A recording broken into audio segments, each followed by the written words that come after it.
क्या आपने कभी महसूस किया है कि कोई आपको अंधेरे में घूर रहा है, लेकिन जब आप पलटते हैं तो वहाँ पर कोई नहीं होता। आप सोचिए, अगर वो सब कुछ आपकी नजरों के सामने हो तो क्या होगा।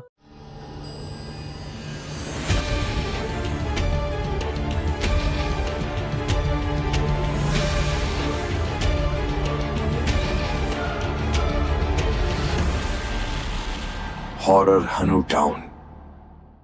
गांव के किनारे एक पुरानी व वीरान हवेली थी, जिसे लोग कंचना की हवेली के नाम से जानते थे। सालों पहले कंचना नाम की एक महिला अपने पति के साथ इस हवेली में रहती थी।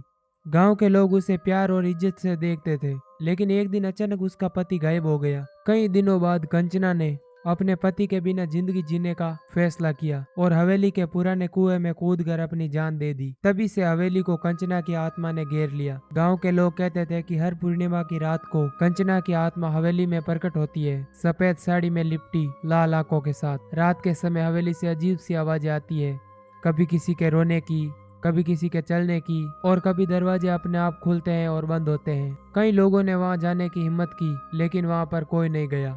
एक दिन तीन दोस्त विजय, अजय और सुनील इन कहानियों को झूठा मानकर हवेली के अंदर जाने की ठान लेते हैं। रात के समय तीनों सांस बटोरकर हवेली की तरफ चलते हैं। हवेली के पास पहुंचते ही वातावरण बदलने लगता है। हवा अचानक ठंडी हो जाती है और दरवाजे खड़खड़ाने लगते हैं। तीनों थोड़े थोड़े डरे हुए थे, लेकिन विजय ने आगे बढ़ते हुए कहा, ये सब अफवाहें हैं, डरने की कोई बात नहीं है। जब उन्होंने हवेली के अंदर कदम रखा, दरवाजा पीछे से अपने आप बंद हो गया। सबके दिल की धड़कनें तेज हो गई। अजय ने जैसे ही चारों ओर देखा, उसे दीवारों पर अजीब सी परछाइयां दिखने लगी। सुनील ने घबराते हुए कहा, हमें यहाँ से तुरंत निकलना चाहिए, लेकिन विजय ने उसे शांत रहने को कहा। वे तीनों आगे बढ़ने लगे। तभी अचानक हवेली की सीढ़ियों पर किसी के चलने की आवाज आई। तीनों ने मुड़कर देखा तो सफेद साड़ी में कंचना की आत्मा उनके सामने खड़ी थी। उसकी आंखें जलती हुई लाल थी और चेहरा बेहद डरावना। उसने धीरे से कहा, तुमने मेरी शांति भंग की है, अब तुम तीनों इस हवेली से नहीं जा सकते। विजय, अजय और सुनील अपनी जगह से हिल भी नहीं पाए।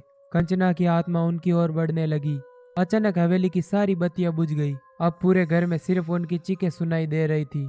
अगले दिन सुबह गांव वालों ने देखा कि हवेली के दरवाजे खुले हुए थे, लेकिन उन तीनों दोस्तों का कोई निशान नहीं मिला। कहते हैं कि जो भी कंचना की हवेली में गया, वह कभी वापस नहीं लौटा। आज भी गांव वाले लोग उस हवेली के पास से गुजरते समय डर कर कांपने लगते हैं और रात के समय वहां पर जाने की कोई हिम्मत नहीं करता। कंचना की आत्मा अब भी उस हवेली में भटकती है, अपने खोए हुए प्यार के इंतजार में। दोस्तों, अगर आपको ये कहानी पसंद आई हो तो वीडियो को लाइक और चैनल को सब्सक्राइब करना न भूलें। मैं वादा करता हूँ अगली कहानी इससे भी खौफनाक होगी, इसलिए प्लीज हमारे चैनल को सब्सक्राइब करना न भूलें।